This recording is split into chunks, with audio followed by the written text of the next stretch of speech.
கோட்டை பேரூராட்சியில அரியப்ப மகன் அன்பானந்தன் சொல்லு. அப்பவும் தெரியலையா? மாநில விவசாய அணி துணை செயலர் அரியப்பனின் மகன் அன்பானந்தன் சொல்றா. என் வீட்டு அட்ரஸ்ல வந்து அவங்களே வந்து நிப்பாட்டுவாங்க. ஓகேவா? இதான் என் வீட்டு அட்ரஸ். வந்து நில்லுங்க, சண்டை போடுறியா போடு. அண்ணா வணக்கம்ண்ணா, அன்பானந்தண்ணா. காது கேக்குதா? ஒரே ஒரு விஷயம் உங்ககிட்ட நான் ஒண்ணு கேக்குறேன். நீங்க ஏதோ போட்டிருந்தீங்க, முந்தா நேத்து வீடியோ பார்த்தேன்.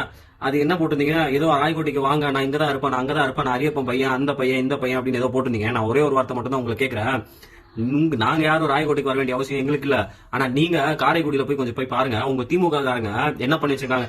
மக்கள் கேட்கிற கேள்விகளுக்கு பதில் சொல்றதுக்கு தைரியமோ திராணியோ தெம்பு இல்லாத நீங்க பேசுறதுக்கு வார்த்தை இல்லாம வன்முறையை கையில் எடுக்கிற அளவுக்கு ஆயிருக்கீங்க. நீங்க ஏதோ திமுக காரங்களுக்கு மட்டும்தான் நாகரிகமோ டீசென்ட் அண்ட் டிசிப்ளினா இருப்பாங்க அப்படிங்கிற மாதிரியே பேசுற. பைத்தியக்கார மாதிரி பேசாத. கண்ணாடி போட்டுக்கிறே தவிர முன்னாடி என்ன நடக்குதுன்னு உங்களுக்கு புரிய மாட்டேங்குது, தெரிய மாட்டேங்குதா? உங்க கட்சிக்குள்ள எவ்வளவு கலவரம் நடக்குது.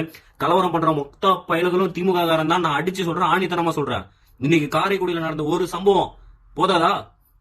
ஏதோ நீ பெரிய புடிங்கி மாதிரி என்ன ராய்கோட்ல வந்து பாரு, என்ன கிருஷ்ணகிரியில வந்து பாரு அப்படின்னு சொல்லிட்டு சுத்திட்டு இருக்க.